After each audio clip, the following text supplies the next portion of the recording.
Audiovisual Clips.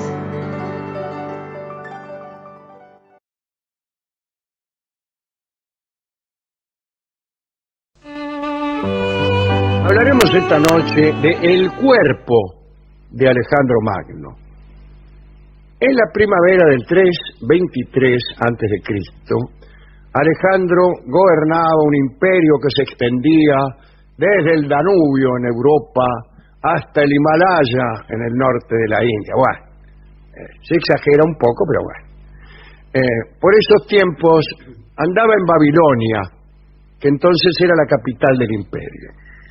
Cuentan que condujo una pequeña flota por los pantanos que estaban al oeste de la ciudad para mejorar el sistema de canales que distribuía el agua del río Éufrates a otras ciudades.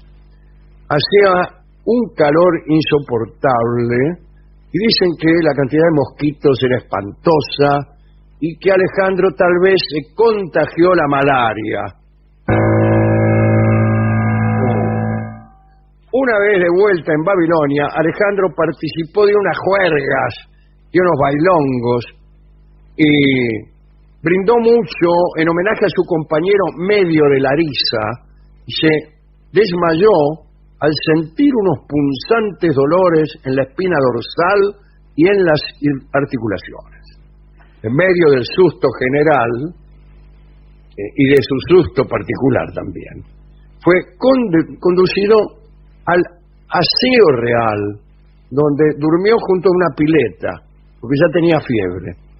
Y en la siguiente semana Alejandro tuvo golpes de fiebre recurrentes por las noches, que desaparecían súbitamente durante el día.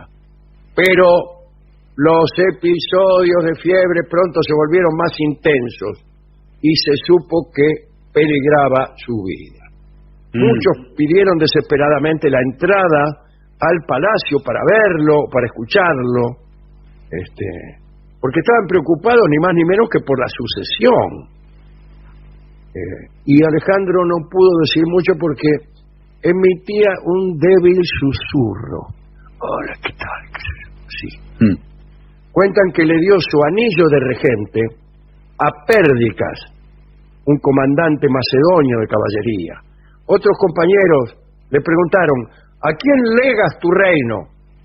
Y Alejandro respondió: Crateroi, que significa al más fuerte. ¡Oh! Y cuando finalmente Pérdicas le preguntó cuándo quería que se le ofrecieran honores divinos, él contestó: cuando seáis felices. Y esas fueron sus últimas palabras. Para muchos, a Alejandro lo mató la malaria. Otros dicen que los excesos amorosos en medio de fiestas de campamento militar. Pero en aquel tiempo se acostumbraba a decir que el exceso amoroso mataba, no como ahora en que se sostiene que por el contrario el exceso amoroso es conveniente, etcétera, etcétera.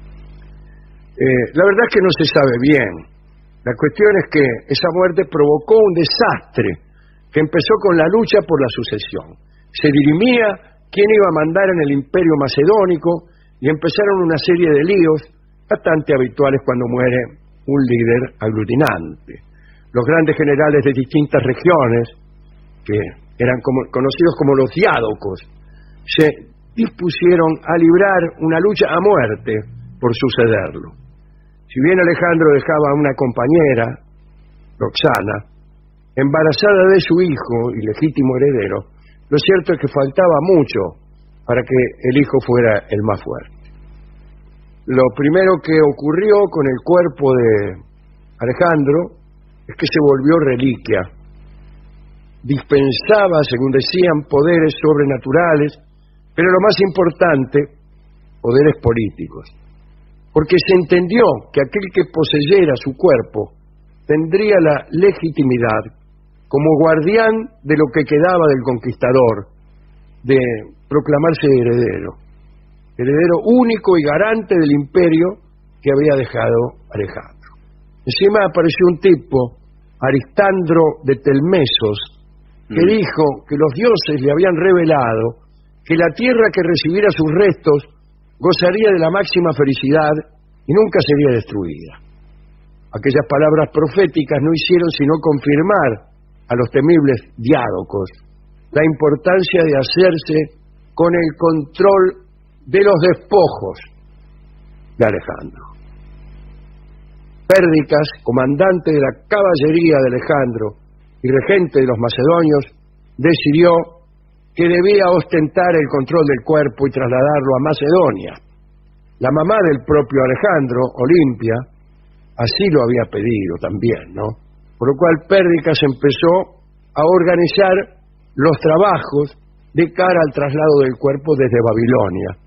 Con este movimiento, Pérdicas sabía que todo el mundo interpretaría que él, y no otro, era el heredero imperial de Alejandro. Alejandro fue introducido en un ataúd de oro durante 2 años custodiado en Babilonia. Fue custodiado en Babilonia. Mientras se preparó un carro impresionante, ¿no?, en forma de templo, para trasladarlo a Macedonia.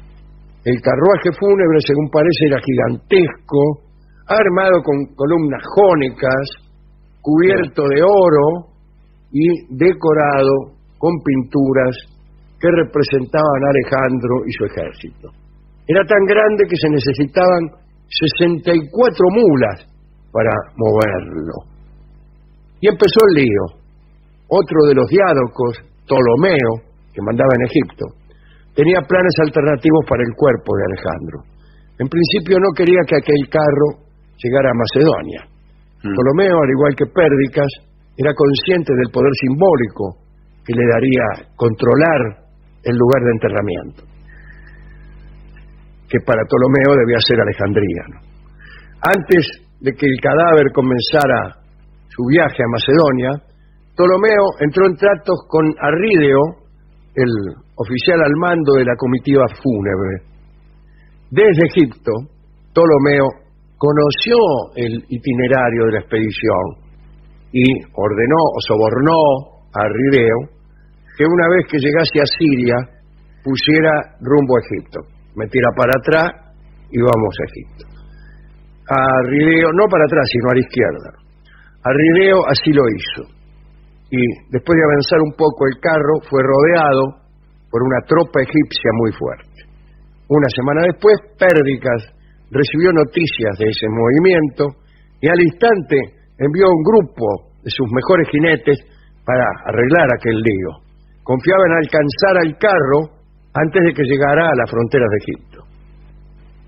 Átalo y Polemón, que eran hombres de confianza de Pérdicas, consiguieron alcanzar su objetivo. El problema era que el carruaje con el cadáver de Alejandro estaba protegido por la tropa egipcia. Sea como fuere, los hombres de Pérdicas, en inferioridad numérica, no llegaron siquiera a desenvainar las espadas. Se dieron media vuelta y partieron para informar a su señor, Pérdicas, de la situación.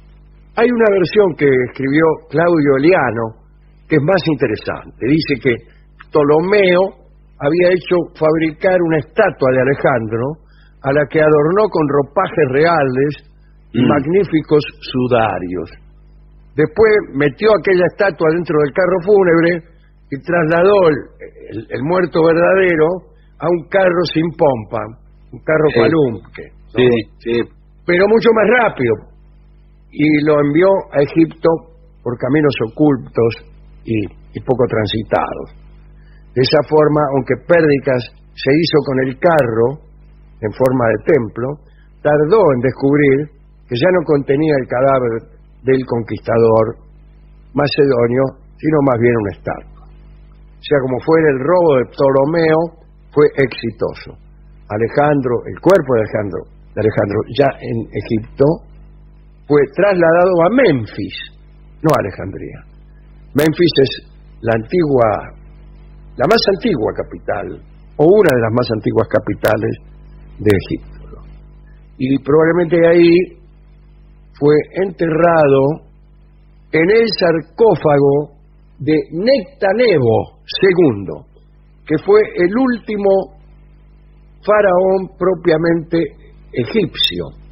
El resto de los faraones ya pertenecen a las dinastías, primero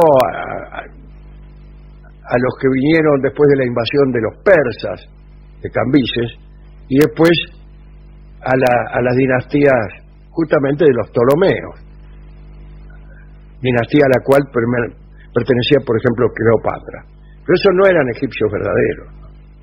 Pérdicas estaba como loco. Quería recuperar el cuerpo de Alejandro Magno y, temeroso de las profecías que auguraban un brillante futuro al poseedor del cadáver del conquistador, partió con su ejército hasta Egipto. Esto era en el 321 antes de Cristo.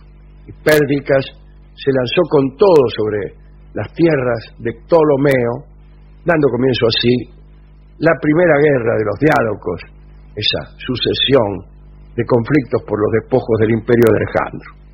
Pérdicas intentó ganar el Nilo 2 veces, atacó Pelucio, que era una antigua ciudad del Bajo Egipto, no le fue bien, perdió 2.000 hombres, muchos de los cuales fueron comidos por los cocodrilos, tal vez por ignorar los consejos que hemos dado. Sí, que dimos en el bloque anterior.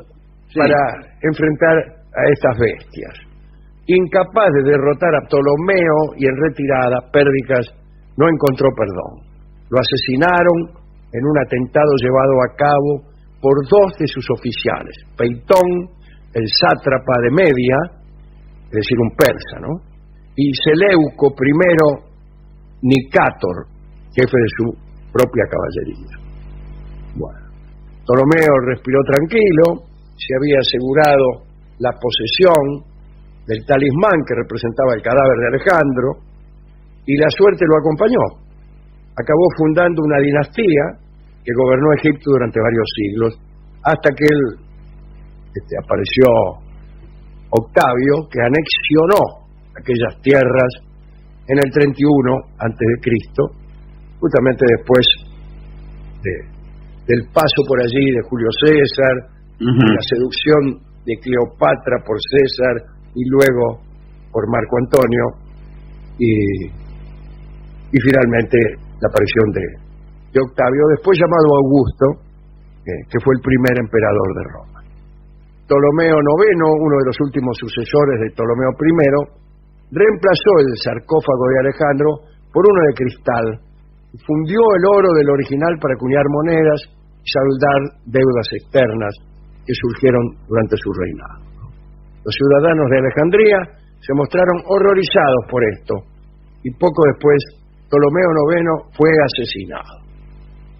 Después de que Roma ocupara Egipto en el año 29 a.C., dicen que la tumba de Alejandro fue saqueada, el propio cuerpo flagelado por los mismos emperadores romanos. Dice también, pero vaya a saber, ¿no?, el emperador Octavio, finalmente Augusto, ¿no?, rompió la nariz de Alejandro, que luego Pompeyo se la afanó y que Calígula robó la coraza de Alejandro para ponérsela. Alrededor del año 200 después de Cristo, el emperador Septimio Severo cerró la tumba de Alejandro y impidió que nadie la visitara, ¿no?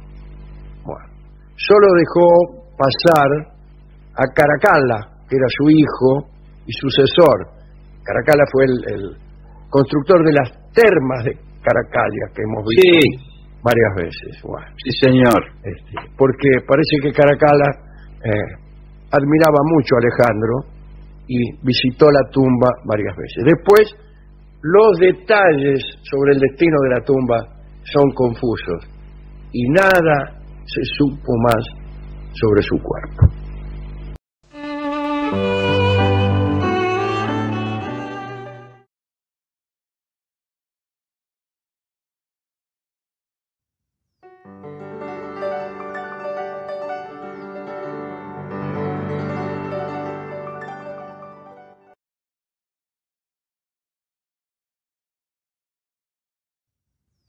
Gracias por ver y escuchar este video, y no olvides suscribirte para recibir las notificaciones de nuevos videos todas las semanas. dale a me gusta si te gustó, y comparte en las redes sociales para que el canal siga creciendo y trayéndote a los mejores exponentes de las artes audiovisuales.